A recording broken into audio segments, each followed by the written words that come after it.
dan salam sejahtera. Semoga rahmat Tuhan Yang Maha Esa terlimpah kepada kita semua. Yang kami hormati Kepala Sekolah SMP Negeri 6 Cimas 1 Atap, Ibu Ipi Komala SPD. Yang kami hormati Bapak-bapak narasumber dari Puskesmas Cimas yang diwakili oleh Bapak Agus dan Bapak Dede Revi Saifullah, Ahmadiyah Keperawatan.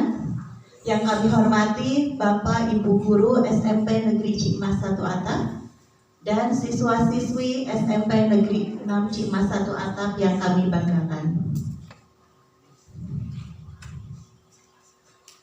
Pada kesempatan yang berbahagia ini, izinkan kami mengajak Bapak, Ibu, serta semua siswa-siswi yang hadir untuk senantiasa bersyukur kehadiran Tuhan Yang Maha Esa, karena berkat karunia kesehatan, keselamatan, dan nikmatnya, pada pagi hari ini kita dapat bersama-sama hadir di gedung SMP Negeri 6 Cimas 1 Atap untuk mengikuti acara in-house training sekolah sehat dengan tema mewujudkan anak Indonesia yang sehat, kuat, dan cerdas berkarakter.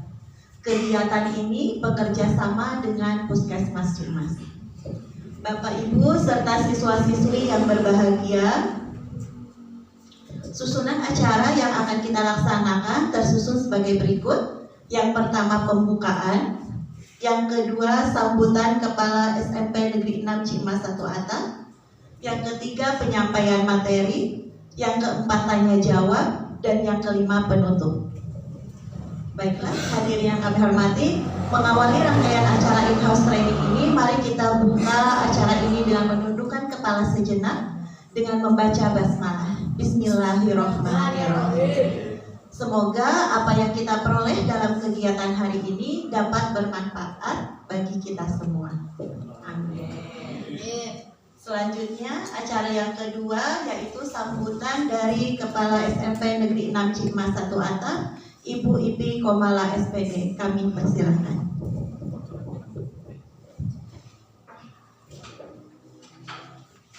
Bismillahirrahmanirrahim. Assalamualaikum warahmatullahi wabarakatuh. Waalaikumsalam warahmatullahi wabarakatuh. Yang terhormat Bapak-bapak narasumber dari Puskesmas Kecamatan Cimas, yang saya hormati juga rekan-rekan guru SMP Negeri 6 Cimas 1 Atap, serta yang Ibu banggakan dan Ibu sayangi para siswa sekalian kelas 7, 8, dan 9 SMP Negeri 6 Cimas 1 Atap. Puji dan syukur tak lupa kita panjatkan kehadirat Allah Subhanahu wa Ta'ala, karena pada hari ini kita masih diberi nikmat sehat, masih diberi kesempatan untuk bisa berkumpul bersama ya di udara yang lumayan cerah. Karena pada hari ini memang ada materi yang harus disampaikan. Mudah-mudahan nanti setelah penyampaian materi tersebut menambah wawasan bagi kalian pada khususnya dan umumnya bagi sekolah kita SMP Negeri 6 Cimas 1 Atap. Nah, anak-anakku, pada hari ini kami mendatangkan narasumber dari Puskesmas Kecamatan Cimas, karena memang hari ini ada in-house training atau tepatnya mungkin sosialisasi mengenai sekolah sehat.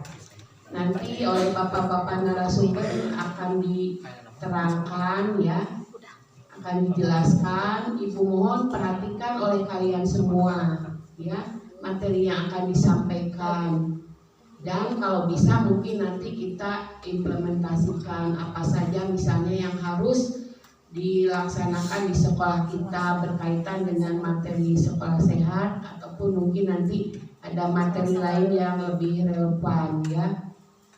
Nah, anak-anakku sekalian, untuk materi kali ini ya, tidak semua sekolah melaksanakan sosialisasi atau in-house training, karena kebetulan saja sekolah kita SMP Negeri 6 Cimas itu mendapatkan bantuan bos kinerja ya dari pemerintah.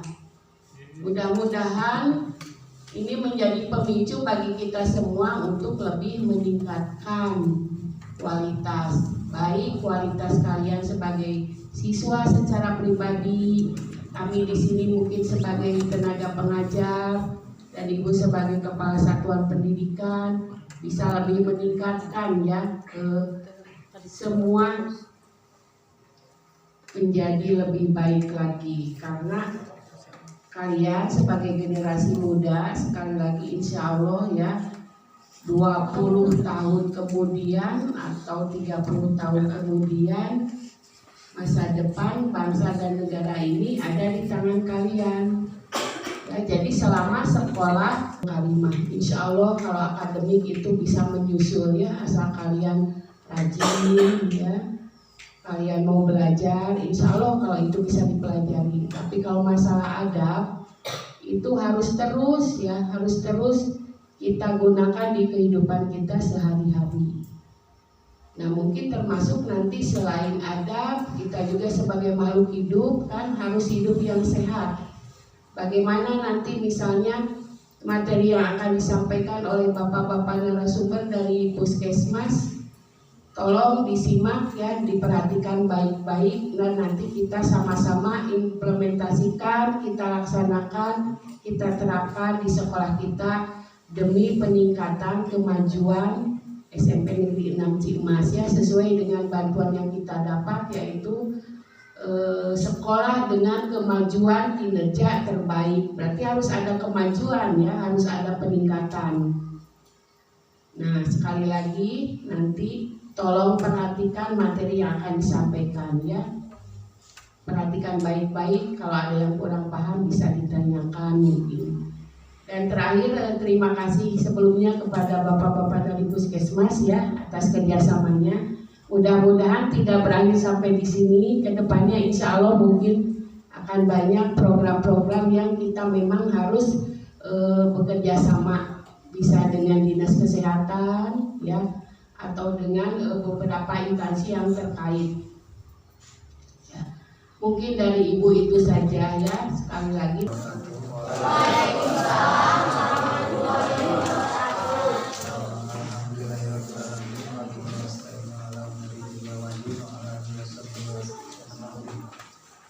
Yang pertama terima kasih kepada Ibu Kepala Sekolah SMP 6 Cimas, juga kepada para guru yang hadir yang telah mengundang kami untuk bisa bertatap muka dengan adik-adik sekalian melaksanakan kegiatan penyuluhan kesehatan yaitu tentang sekolah sehat.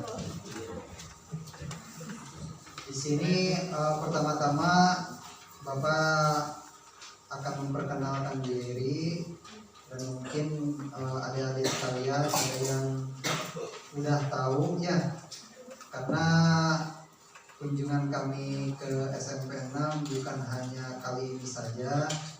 Kebetulan di bulan September kemarin kita juga datang ke sekolah untuk melaksanakan kegiatan pemberian obat tablet tambah darah. Dan kebetulan di bulan Oktober juga kita diundang dari pihak sekolah untuk memberikan lebih tepatnya ini adalah sharing ya, kalau mungkin untuk menggurui mungkin Bapak masih banyak kekurangan ilmunya. Lebih tepatnya ini adalah sharing dengan teman-teman, yaitu yang bertemakan tentang sekolah sehat. Nah ya, apa sih yang disebut dengan sekolah sehat? Sekolah sehat adalah sekolah yang bersih, hijau, indah, dan rindang. Peserta didiknya sehat dan bugar serta senantiasa berperilaku hidup bersih dan sehat. Dari definisi sekolah sehat ini kita bisa menyimpulkan bahwa yang dinamakan sekolah sehat itu adalah sekolah yang bersih. Poin pertama itu adalah sekolah yang bersih. Kalau sekolahnya tidak bersih, tidak akan bisa dinamakan sekolah sehat. Poin kedua itu adalah hijau. Mungkin untuk di daerah Sukabumi itu, terutama di pedesaan, kita pasti ada banyak penghijauan, ada banyak pepohonan dibandingkan di kota. Karena di kota itu yang pertama tempatnya sempit, lahannya juga kurang luas ya. Ditambah lagi di perkotaan itu untuk penanaman pohon juga kurang. Jadi suatu kebetulan dan suatu keharusan juga di sekolah sehat itu adalah sekolah yang hijau. Dikatakan hijau ini bukan warna sekolahnya hijau, akan tetapi sekolah itu ada yang terdiri dari pepohon, dari pohon maupun di sekolah sendiri itu ada banyak tanaman, jadi terlihat hijau. Karena penghijauan ini dapat membantu adik-adik sekalian dengan membantu adik-adik sekalian belajar itu agar pemikirannya itu lebih enjoy, lebih hepan.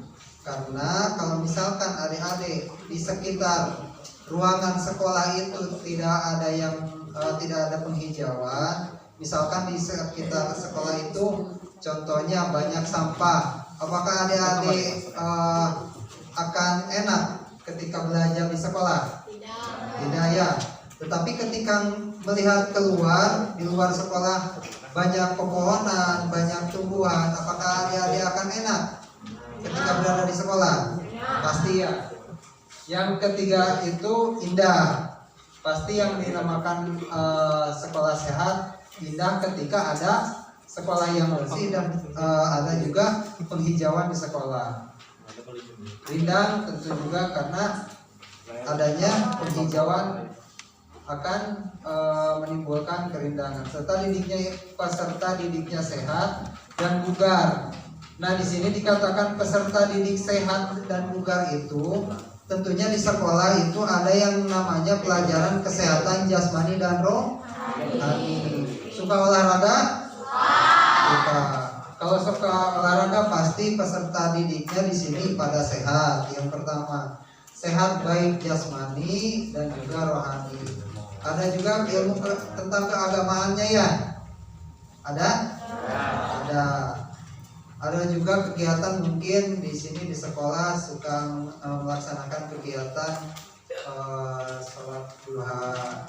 sholat duha ya Bu ya. Nah, itu bisa jadi untuk definisi sekolah sehat ini mencakup ke pendidik sehat dan bugar serta senantiasa berperilaku hidup bersih dan sehat. Nah, untuk yang kedua, sekolah sehat dapat dicapai bila sekolah melaksanakan program usaha kesehatan sekolah yaitu UKS. Melalui 3 program UKS yaitu Trias UKS. Yang pertama pendidikan kesehatan, yang kedua pelayanan kesehatan, yang ketiga pembinaan lingkungan sekolah sehat, serta melaksanakan upaya-upaya peningkatan kebugaran jasmani secara baik melalui program pendidikan jasmani. Nah, dapat dikatakan sekolah sehat itu bila mencapai 3 trias UKS. Yang pertama pendidikan kesehatan. Jadi di pendidikan kesehatan, di pendidikan sekolah menengah pertama, walaupun jauh dari pendidikan kesehatan, karena pendidikan kesehatan itu biasanya lebih di tingkat SMA maupun SMK ya. Untuk tingkat SMP biasanya pendidikan kesehatan tidak banyak dipelajari, terkecuali hanya di ilmu biologi. Begitupun sekarang ilmu biologinya juga lebih cenderung ke alam seperti flora fauna. Untuk tentang kesehatannya itu lebih difokuskan nanti di SMA. Yang pertama pendidikan kesehatan. Pendidikan kesehatan ini tidak hanya diberikan oleh ibu guru di sekolah, tetapi akan juga diberikan dari pihak instansi luar, yaitu puskesmas maupun dinas kesehatan ataupun instansi lain yang memberikan pendidikan tentang kesehatan. Pendidikan tentang kesehatan ini banyak ya. Yang pertama, mungkin jika di sekolah itu lebih dibutuhkannya tentang kesehatan reproduksi untuk remaja perempuan.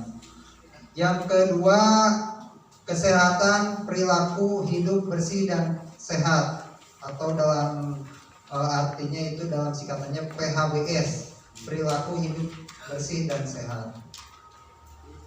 Yang ketiga, ada juga tentang gizi, imunisasi.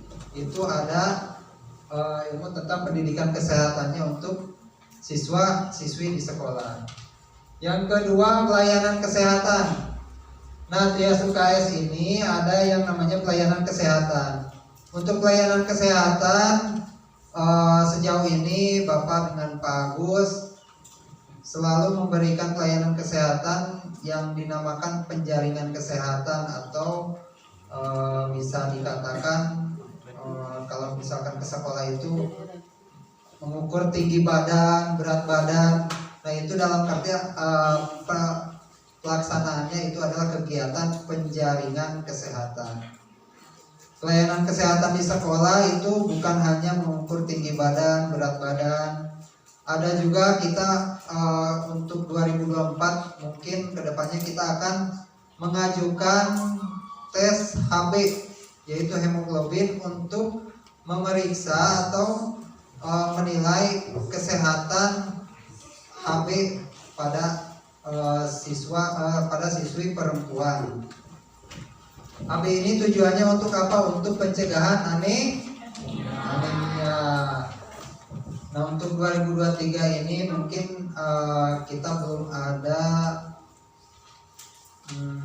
distribusi dari Dinas Kesehatan yang begitu cukup untuk mencakup sekolah pertama dan sekolah menengah di wilayah kerja Puskesmas Cimas, karena dari Dinas Kesehatan itu waktu di bulan Januari kita hanya diberikan untuk satu sekolah, Ibu. Kebetulan kita hanya dikasih kurang lebih 3 pot. Kalau misalkan satu potnya 25 strip, hanya ada 75 strip.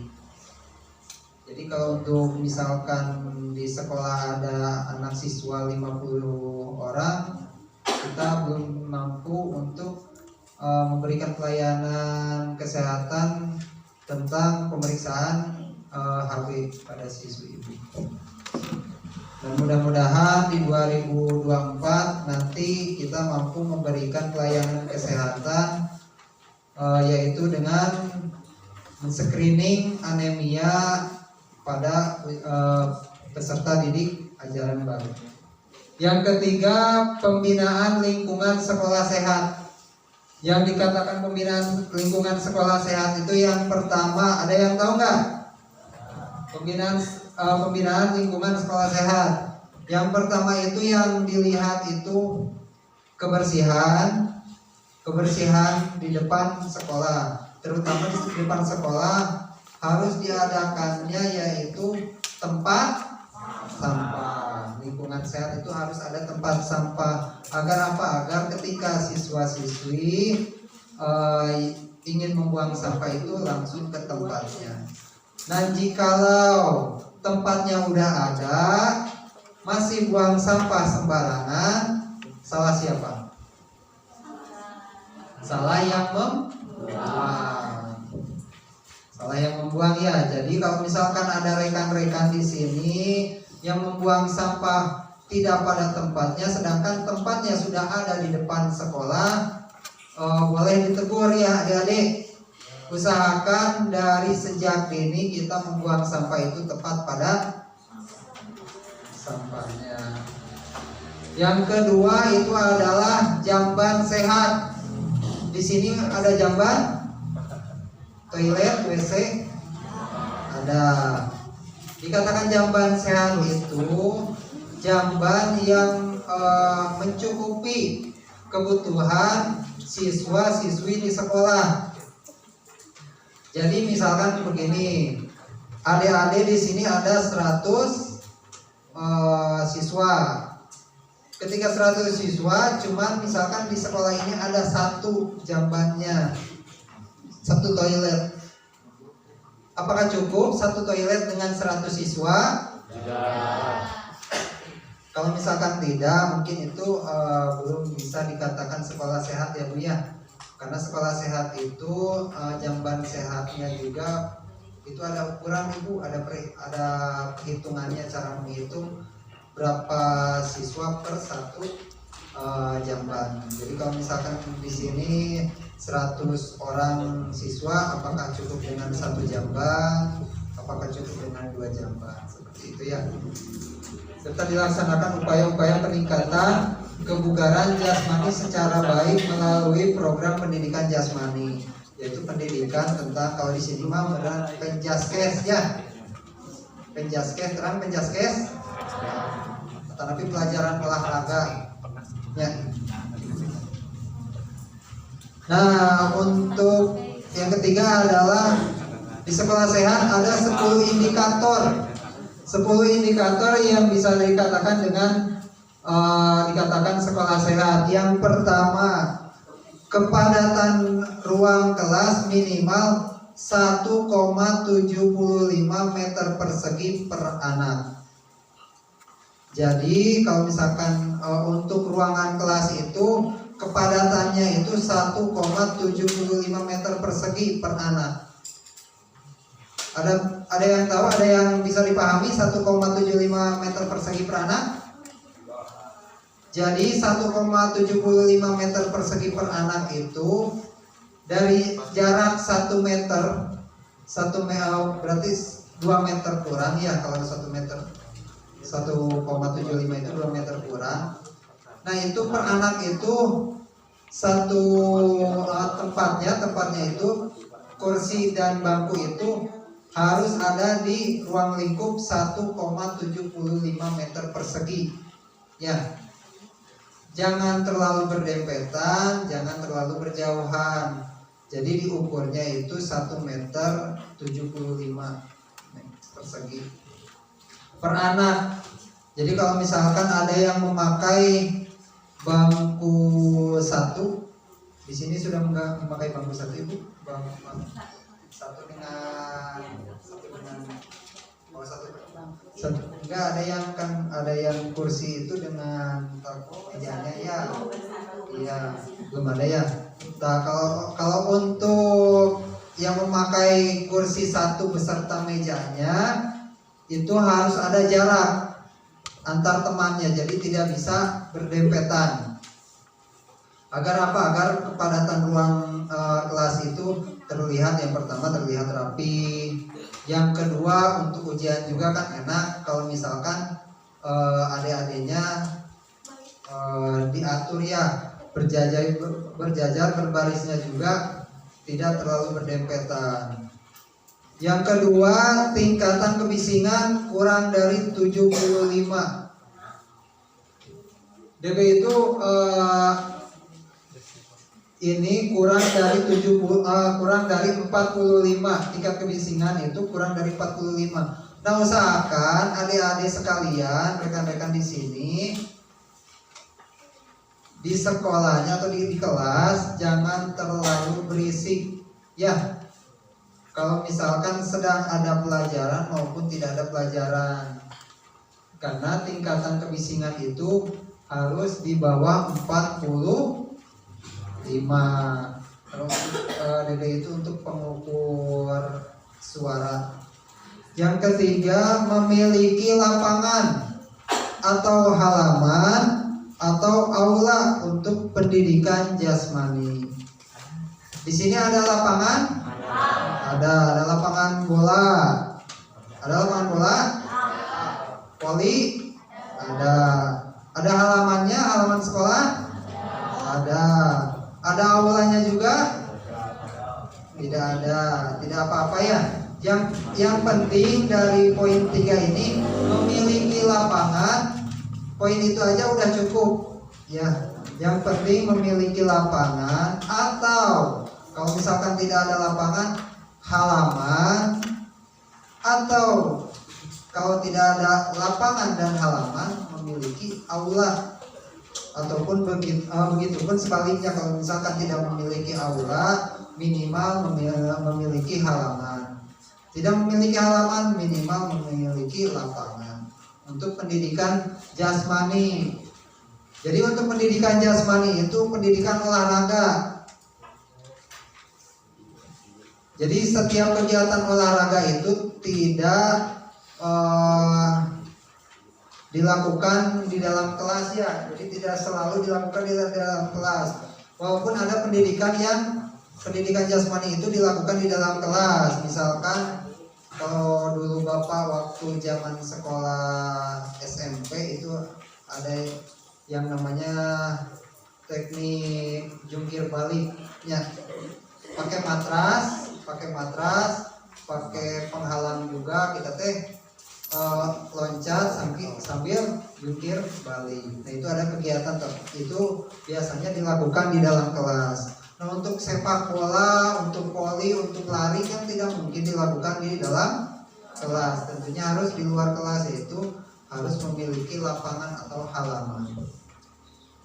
Yang keempat, memiliki sumber lingkungan sekolah yang bersih, rindang dan nyaman. Sesuai dengan definisi yang tadi, bahwasanya indikator yang keempat itu memiliki sumber lingkungan sekolah yang bersih, sekolah yang tidak banyak sampah, terus membuang sampahnya juga tidak sembarangan, banyak pepohonan juga, minimal kalau tidak banyak pohon, banyak bunga ya atau tanaman.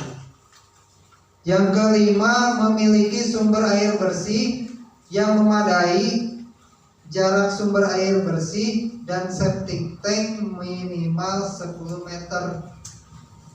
Jadi jarak sumber air dengan dan septic tank itu minimal 10 meter. Jadi sekolah itu harus mampu memiliki sumber air bersih.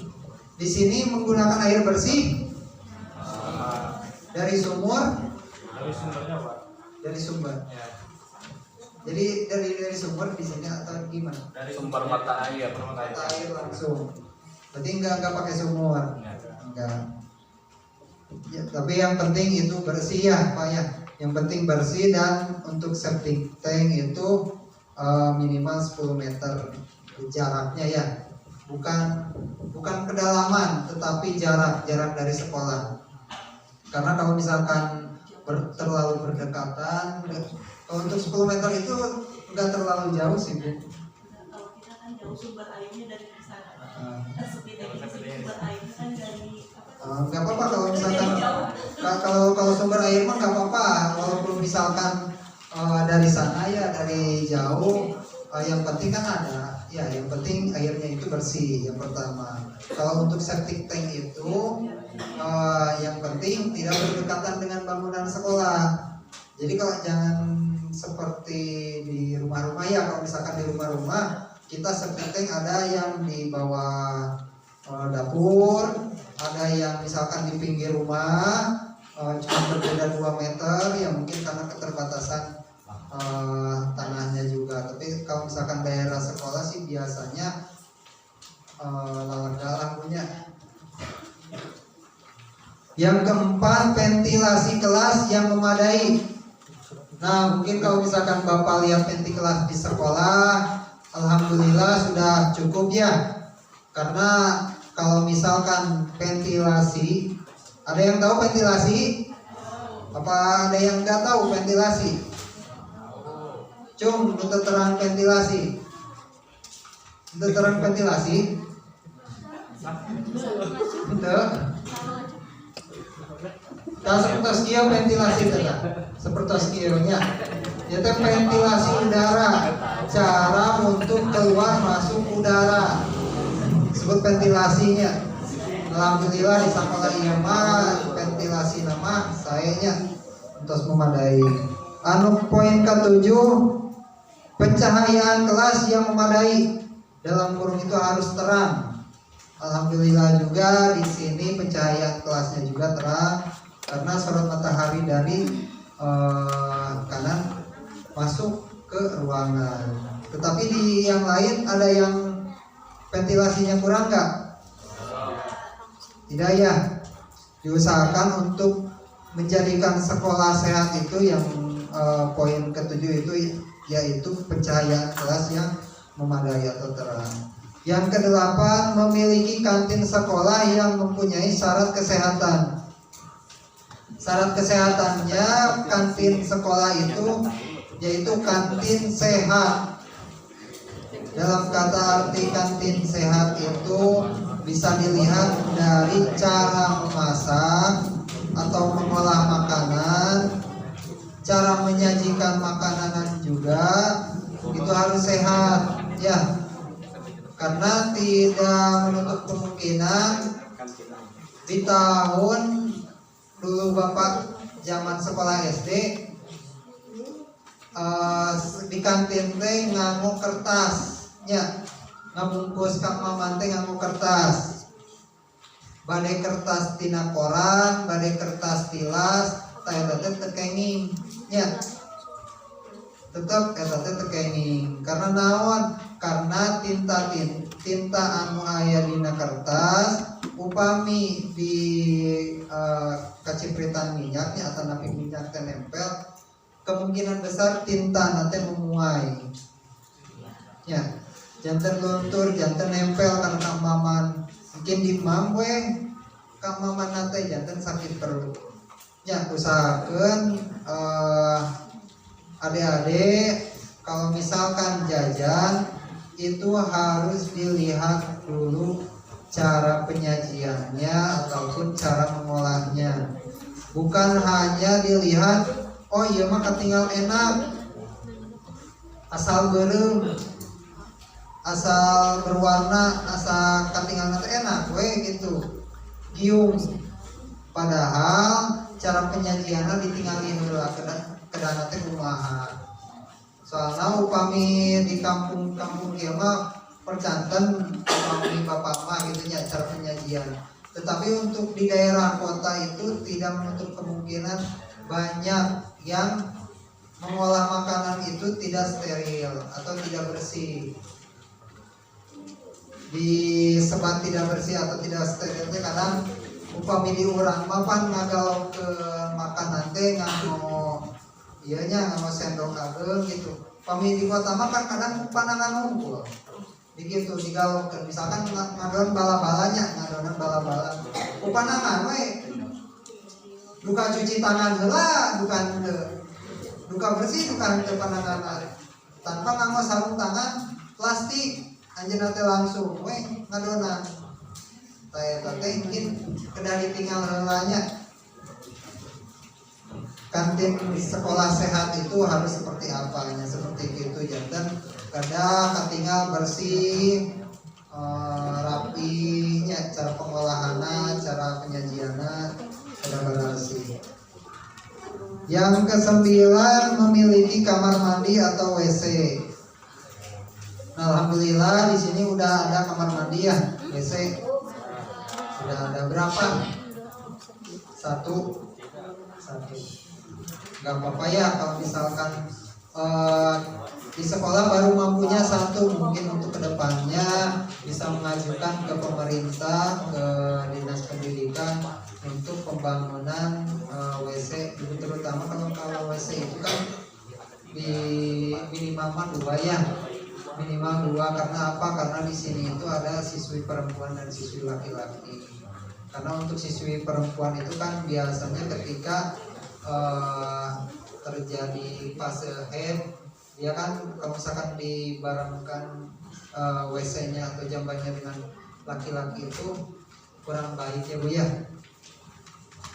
Yang ke-10, menerapkan kawasan tanpa rokok. Apakah di sini ada yang ngerokok? Nggak ada. Nggak ada di sekolah mahnya.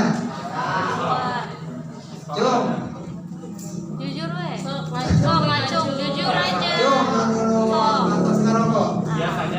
nggak ada Pak. Kalau di luar sekolah banyak. Iya, pasti.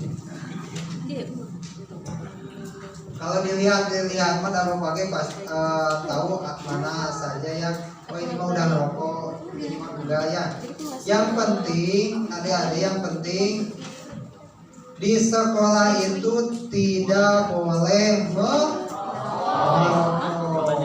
Ya, yang pertama itu. Yang kedua, jika adik-adik sayang akan tumbuh kembang, usahakan ketika masih duduk di bangku sekolah itu jangan Kenapa Bapak melarang di bangku sekolah itu nggak boleh merokok? Yang pertama, merokok itu kalau misalkan masih duduk di bangku sekolah mengganggu pertumbuhan.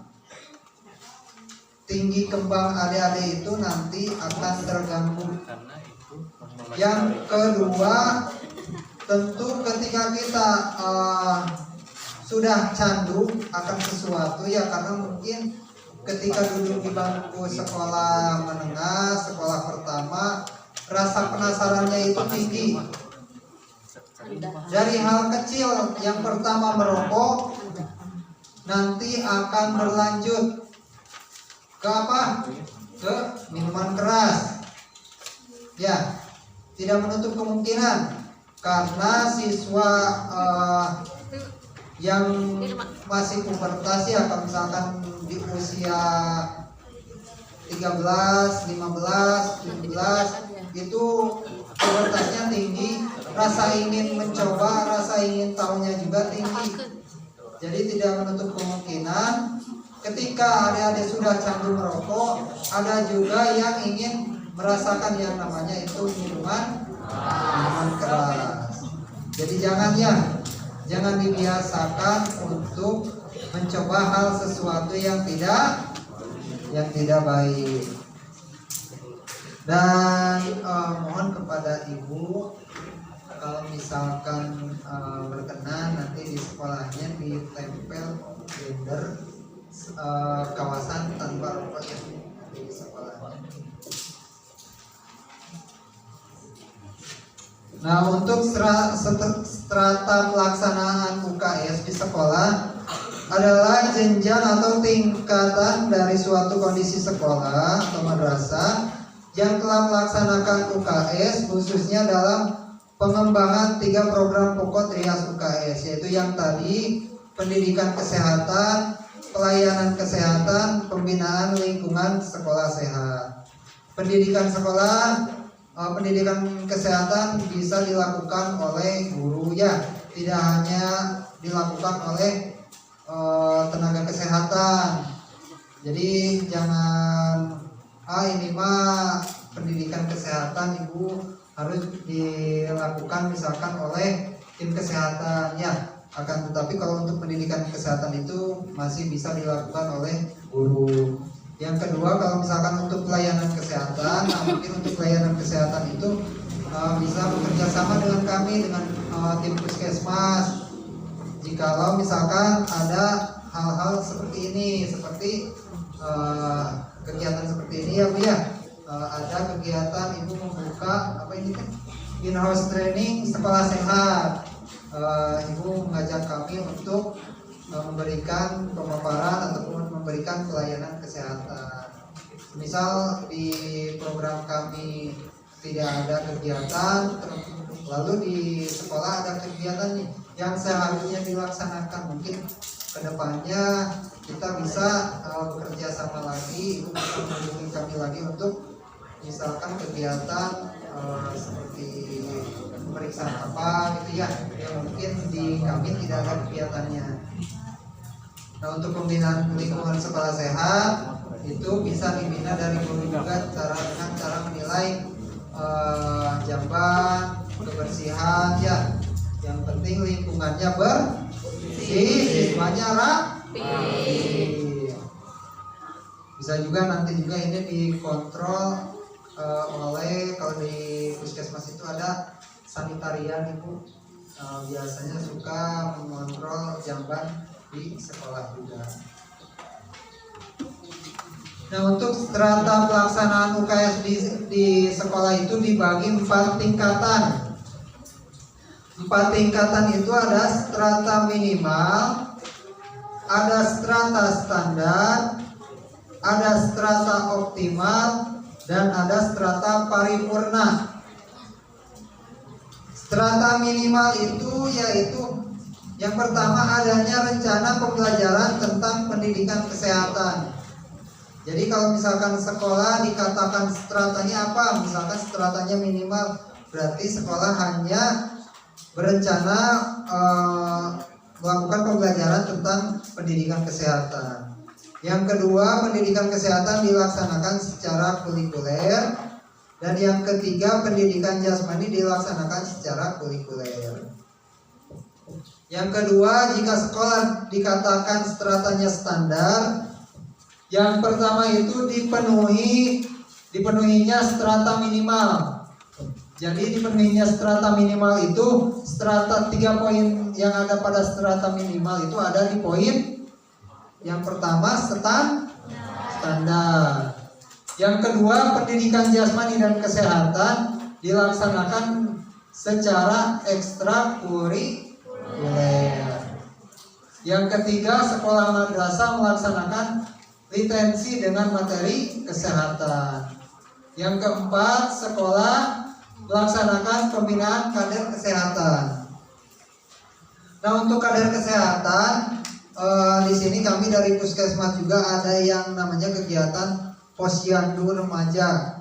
Nah, untuk Posyandu Remaja ini kami terbilang kesusahan, Ibu. Karena dibilang kesusahan itu yang pertama, target sasarannya itu sebenarnya anak usia didik yang tidak sekolah sebenarnya. Akan tetapi anak usia didik yang tidak sekolah di kita itu pada nggak ada, kan banyak yang ke kota ya, banyak yang sudah nikah gitu ya, yang seharusnya masih di bangku sekolah.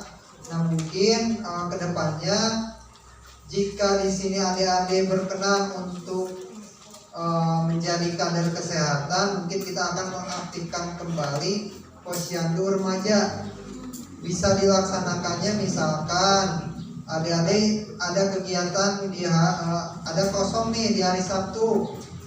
Di hari Sabtu itu ada kosong waktu. Nah, bisa untuk dilakukan kegiatan Posyandu Remaja.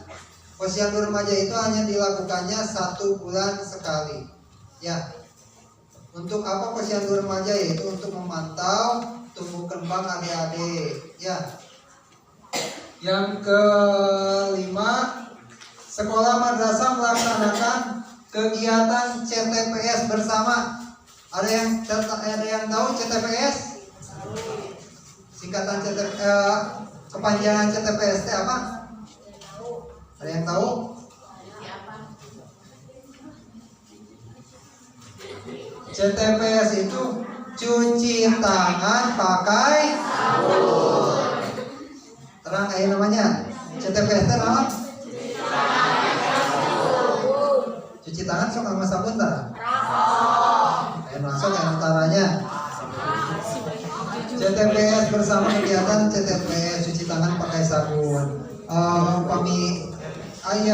Di strata standar yaitu CTPS berarti sekolah harus mengadakan yang pertama wastafel ibu ya untuk cuci tangan, salah satunya itu untuk menjadi strata standar. Jadi nanti sekolah ini masuk ke sekolah sehat, tapi stratanya apa sih? Apa masuk ke minimal, apakah masuk ke standar, apakah masuk ke optimal ataupun paripurna. Yang keenam, sekolah melaksanakan sarapan bersama dengan gizi seimbang. Suka ada kegiatan sarapan bersama enggak? Ada kegiatannya setiap apa? Setiap hari apa? Tidak ada. Mungkin untuk kedepannya jika tidak ada, sekolah itu harus melaksanakan kegiatan sarapan bersama. Minimal dalam kurun waktu 1 bulan sekali ada kegiatan sebelum misalkan atau adik-adik kan di sini ada kelas 1, kelas 2, kelas 3 nih. Ya. Nanti misalkan sebelum kegiatan olahraga paginya itu kita sarapan bersama dulu ya. Agar apa? Agar ketika misalkan adik-adik olahraga itu tidak lemas. Salah satunya itu bisa dilaksanakan 1 bulan sekali. Yang ketujuh, sekolah melaksanakan kegiatan sikat gigi bersama. Nah, untuk sikat gigi bersama itu ini lebih dominan waktu di sekolah dasar ya, di SD. Tapi untuk SMP sih karena udah pada gede, masa sekolah gigi bersama di sekolahnya. Pasti di rumahnya juga udah pasti udah gosok gigi. Yang keempat, strata optimal. Strata optimal itu dipenuhinya strata standar. Jadi yang poin pertama itu strata standarnya udah ada nih di strata optimal. Dan penambahannya ada yang kedua, sekolah madrasah melakukan peregangan di antara jam pelajaran. Suka ada peregangan nggak, Pak, Ibu? Ada. Peregangan biasa kalau misalkan kan kayak kita rapat ya, kayak kita rapat atau pertemuan suka ada peregangan. Nah, mungkin untuk kedepannya adik-adik kan, terutama adik-adik belajar itu ada rasa ngantuk, ada rasa lemas gitu ya. Untuk menghindari rasa-rasa itu bisa di sela-sela pelajaran nanti ada kegiatan peregangan. Peregangannya jangan terlalu lama, yang penting ada pergerakan dulu biar anak-anak itu hepan ketika mengikuti pembelajaran dari guru. Yang ketiga, sekolah madrasah melakukan tes kebugaran. Tes kebugaran biasa dilakukan ketika adik-adik melaksanakan pendidikan jasmaniah, pendidikan olahraga. Yang keempat, pendidikan kesehatan, yaitu Kespro, Nafsa, sanitasi, gizi, terintegrasi dengan mata pelajaran lain. Jadi dikatakan optimal itu sekolah ada yang melaksanakan tentang pendidikan kesehatannya berupa tentang kesehatan reproduksi, kesehatan nafsa, yaitu bahayanya nafsa. Ada yang tahu nafsa? Cung, yang tahu kepanjangan dari nafsa? Ulah dugikeun ka terang, mungkin teh. Narkotika, psikotropika,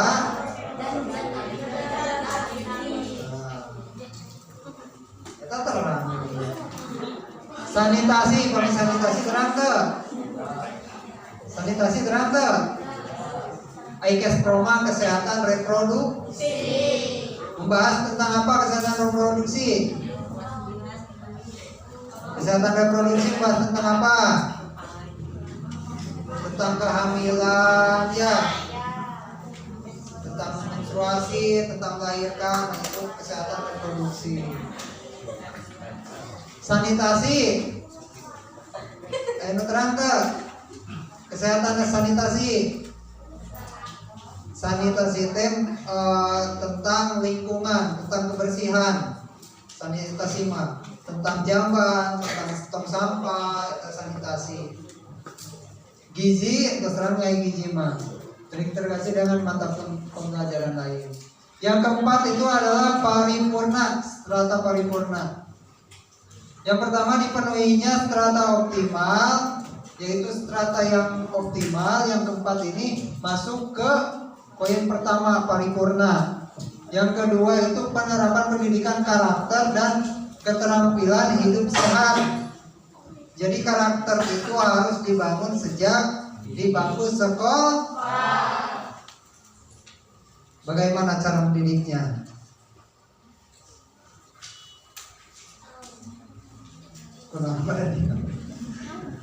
Salah satunya itu adalah tingkatkan sopan santun, etika, itu karakter ya.